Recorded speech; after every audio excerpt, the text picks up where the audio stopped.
जाम्बवंत जी की पुत्री जाम्बवती के साथ।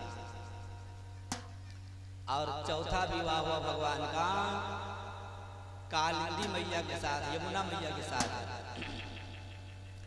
पांचवा विवाह हुआ भगवान का बिंद और अरविंद नाम के दो भाई थे, उनकी एक बहन थी मित्रविद्या। पांचवा विवाह भगवान का मित्रविद्या के साथ हुआ। और छठवां विवाह भगवान का सत्या के साथ हुआ। सातवां विवाह भगवान का भद्रा के साथ हुआ। और आठवां विवाह भगवान का लक्ष्मण नामक कन्या के साथ हुआ। 8 विवाह इस प्रकार से हुए भगवान की। और 16,100 विवाह कैसे हुए? एक भौमासुर नामक दैत्य था, उसने ये प्रतिज्ञा की थी कि जब 20,000 कन्याएं हो जाएंगी तब मैं विवाह करूंगा। भगवान को खबर मिली, भगवान भौमासुर के ऊपर चढ़ाई करते हैं और भौमासुर को पराजित करते हैं। भौमासुर को पराजित करने के बाद भगवान ने उन जो भौमासुर के कारागार में 16,100 कन्याएं थी उनको मुक्त किया। कन्याओं ने कहा, प्रभु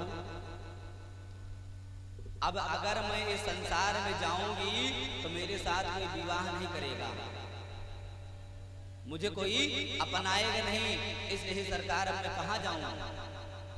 भगवान ने कहा, मतलब? कहा मतलब ये प्रभु कि मैं आपको ही पति के रूप में चाहती हूँ और आप ही मेरे पति बने। भगवान ने कहा ठीक है, अब जब सबने तुमको ठुकरा ही दिया है तो जिसको सबने ठुकराया वो हमारे पास आ जाए। उसी समय भगवान ने उन 16,100 कन्याओं के साथ एक ही मंडप में सबके साथ विवाह कर लिया। इस प्रकार से भगवान के कितने विवाह हो गए? अरे 8 पहले 16,100, ये 16,108 विवाह भगवान के हुए। अब 16,108 विवाह भगवान के हुए। इतने बड़े परिवार के मध्य में भगवान द्वारिकाधीश रह रहे हैं। प्रत्येक रानी के लिए एक एक कमरा बनवा दिया है।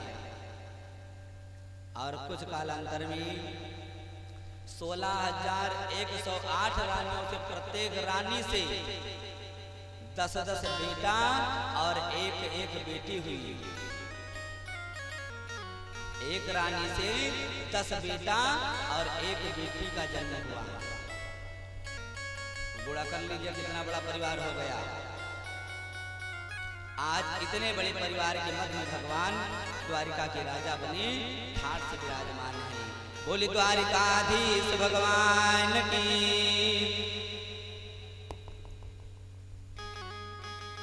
एक दिन भगवान के परम सखा हैं श्री सुदामा जी महाराज। सुदामा जी महाराज का चरित्र बहुत ही पावन और बहुत ही निर्मल है। भगवान को अपने इस सखा की याद आई कि मेरा सखा कभी मुझसे मिलने नहीं आने वाला है। देखिए ध्यान दीजिएगा इस कथा पर, तब समझ में आएगी। बहुत ही करुण कथा है, लेकिन अगर जब ध्यान से सुनेंगे तब दर्शन करेंगे इस कथा का। भगवान द्वारिकाधीश को लगा कि मेरा मित्र मुझसे मिलने वाला नहीं है, इसलिए भगवान द्वारिकाधीश ने एक ब्राह्मण का रूप धारण किया और श्री सुदामा जी महाराज की पावन कुटिया पर प्रभु आ गए। सुदामा जी महाराज को आवाज लगाई कि पंडित जी घर पर हो। सुशीला देवी बाहर निकली, कहा देवी कुछ भिक्षा चाहिए। सुशीला देवी ने कहा पंडित जी मेरे घर में तो दरिद्रा ने जन्म लिया है। जब से जन्म हुआ आज तक बड़ी हुई ही नहीं। पंडित जी ने कहा, भगवान ने कहा सुशीला देवी, मैंने ऐसा सुना है कि तुम्हारे स्वामी के मित्र भगवान द्वारिकाधीश हैं, तो क्यों नहीं भेज देते अपने मालिक को द्वारिकाधीश के महलों तक। देखिए, कोई अगर गरीब व्यक्ति बड़े व्यक्ति से नाम जोड़ना चाहे अगर, तो कोई मानेगा नहीं। जो सुशीला देवी से ब्राह्मण ने कहा, भगवान ने कहा, सुशीला देवी को विश्वास ही नहीं हुआ कि मेरे मालिक का भी कोई मित्र है। कहा, देवी आपके स्वामी के मित्र द्वारिकाधीश हैं, आप अपने स्वामी को एक बार उनके महलों तक भेज दो बस। भगवान ब्राह्मणधारी भगवान अंतर्ध्यान हो गए। सुशीला देवी आई और अपने स्वामी श्री सुदामा जी महाराज से कहा कि हे महाराज, हाँ पंडित जी,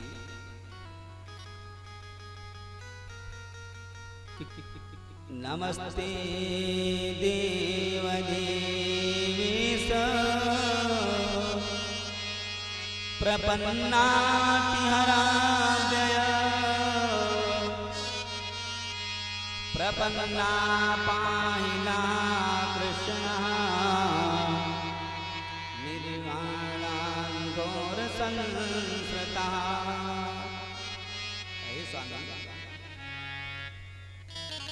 आज तक एक रहस्य आपने मुझसे छिपा के रखा कि आपके मित्र द्वारिकाधीश हैं और आज तक आपने कभी मुझसे बताया नहीं। कहा, देवी अब इसमें बताने से क्या प्रयोजन है? अरे वो द्वारिका का राजा और मैं दीनहीन। सुदामा जी महाराज कैसे हैं? कैसा स्वभाव है सुदामा जी का? सुखदेव जी महाराज कह रहे हैं, राजन कृष्णस्यासीद सखा कश्चिद ब्राह्मणो ब्रह्मवित्तमः विरक्त इंद्रियार्थेषु प्रशांतात्मा जितेन्द्रियः। अपने इंद्रियों पर बस रखने वाले सुदामा जी महाराज हैं। सुशीला देवी ने कहा, स्वामी मेरा कहना आप मान लीजिए, अपने मित्र के पास आप एक बार चले जाइए। अगर आप चले गए तो मुझे पूर्ण विश्वास है कि दास्यते द्रविणं घोरी सीदते कुटुम्बिनी। स्वामी अगर आप एक बार चले गए ना तो मेरी सारी गरीबी दूर हो जाएगी। सुदामा जी ने कहा, अरे देवी तुम कह रही हो तो जाने की मेरी भी प्रबल उत्कंठा हो रही है, लेकिन मेरा मित्र है और मित्र के यहाँ खाली हाथ जाऊं? कहा, उसकी चिंता आप छोड़ दो, आप जाने को तो तैयार हो? कहा, ठीक है, जब तुम व्यवस्था बना दोगी तो मैं चला जाऊंगा। आज सुशीला देवी गई और 4 ब्राह्मणियों के घर से अलग अलग 4 मुट्ठी चावल मांग के लाती हैं। किया चित्वा चतुरो मुष्टि विप्रान प्रतुगतंदुलान। 4 मुट्ठी चावल मांग के लाती हैं, लेकिन उस चावल को बांधने के लिए घर में कुछ नहीं था। एक कोने में एक जीर्ण साड़ी, फटी पुरानी साड़ी पड़ी थी, उसमें इतना छेद था, उसी साड़ी को, उसी टुकड़े को 4 परत किया कि चैल खंडेन तान बद्ध्वा। 4 परत किया और उसी में बांध दिया और कहा, लीजिए स्वामी। कहा, अपने मित्र से ही आप मेरा एक संदेशा कह दीजिएगा। सुशीला देवी ने सुदामा जी महाराज से कहा कि स्वामी आप कुछ मांगना मत, लेकिन मेरा एक संदेशा कह दीजिएगा। सुशीला देवी ने भगवान को संदेशा दिया कि कहना क्या कहना है? हे स्वामी, इस सारे संसार में सारे भक्त आपकी महीने में 2 एकादशी रहते हैं, लेकिन हे प्रभु मेरे घर में निरंतर एकादशी ही रहती है, क्या मुझ दीनहीन के घर में भी कभी द्वादशी आएगी कि नहीं आएगी? कि एक मास 2 पाख में 2 एकादशी हो। हे प्रभु आपके सारे भक्त महीने में केवल 2 एकादशी रहते हैं, बाकी दिन भोजन करते हैं। लेकिन हे प्रभु सो प्रभु दीन दयाल ने नित्य प्रतिदिन मोय। हे प्रभु मेरे घर में निरंतर एकादशी ही बनी रहती है, क्या कभी मेरे घर में भी द्वादशी आएगी कि एकादशी ही बनी रहेगी? सुशीला देवी ने कहा और भगवान द्वारकाधीश ने इस प्रार्थना को सुन लिया। सुदामा जी महाराज निकल पड़े और पहुंच गए द्वारिकापुरी। द्वारपाल आज सुदामा जी महाराज की स्थिति को देखता है और अपने मन में सोचता है कि बरसों बीत गए दरबार में सेवा करते, लेकिन आज तक ऐसा अवधूत कभी नहीं आया। द्वारपाल ने सुदामा जी महाराज को देखा। सुदामा जी महाराज ने द्वारपाल से पूछा, भैया क्या यही द्वारिकापुरी है? द्वारपाल ने कहा, हाँ पंडित जी यही द्वारिकापुरी है। देखिए आज भगवान का द्वारपाल इतने अदब के साथ सुदामा जी महाराज से बात कर रहा है। कहा, जी पंडित जी यही द्वारिकापुरी है, किससे मिलना है आपको? सुदामा जी महाराज ने कहा, भैया अब ज्यादा तो नहीं पता, लेकिन मेरे बचपन का मित्र है, उसका नाम कन्हैया है, उसी से मिलना है। द्वारपाल ने सुदामा जी से कहा, महाराज कन्हैया नाम तो यहाँ कोई रहता नहीं है, अगर कोई और नाम हो तो बताओ। कहा, भैया अब और नाम तो नहीं जानते, लेकिन हम कन्हैया तो प्रेम से कहते थे, लेकिन उसका नाम था कृष्णचंद्र। द्वारपाल ने सुदामा जी महाराज के मुख पर हाथ रखकर कहा, अरे पंडित जी ये किसका नाम ले रहे हो? अरे जिसका नाम ले रहे हो वो यहाँ के सर्वेश्वर हैं, वो यहाँ के महाराज हैं, उनका नाम बड़े अदब के साथ लिया जाता है। अरे राजाधिराज चक्रवर्ती सम्राट गोविंद पालक जगकर्ता सृष्टिकर्ता पार ब्रह्म परमेश्वर योगेश्वर श्री कृष्णचंद्र जी महाराज। कहा, भैया उन्हें से मिलना है। कहा, ठीक है पंडित जी आप दरवाजे पर ही रहो, मैं आपका संदेशा जा करके और अपने मालिक को बताता हूँ। आज द्वारपाल गया और श्री सुदामा जी महाराज की उसी स्थिति को भगवान से बताने लगा कि प्रभु आज एक ऐसा प्राणी आया है आपसे मिलने, आज तक कभी ऐसा कोई आया नहीं मिलने। भगवान ने कहा, कैसा है? द्वारपाल ने सुदामा जी महाराज के नखसिक सौंदर्य का वर्णन कर रहा है। कहा, प्रभु जो आया है वो कैसा है? कि शीस पगाना जगतन में प्रभु जान को आही बस कहीं ग्रामा, धोती फटी सिलटी दुपटी रूपाय पान को नहीं सामा, द्वार खड़ो रहो चक शोभा सुधाया विरामा, पूछत दीन दयाल को धामा, बतावत आपनो नाम सुदामा। आज जो भगवान ने सुदामा नाम सुना, जो भगवान के कान में सुदामा नाम पड़ा, आज भगवान अपना पीताम्बर लेना भूल गए, चरण पादुका पहनना भूल गए। आज भगवान ये भूल गए कि मैं 56 कोटि यदुवंशियों का महाराज हूँ। आज दौड़ पड़े अपने मित्र से मिलने के लिए। अरे मेरा मित्र आया है, मेरा मित्र आया है, मेरा मित्र आया है। आज सारी सभा सब देखने लगी कि आखिर कौन ऐसा आ गया कि आज जिसको लेने के लिए मेरे मालिक स्वयं जा रहे हैं।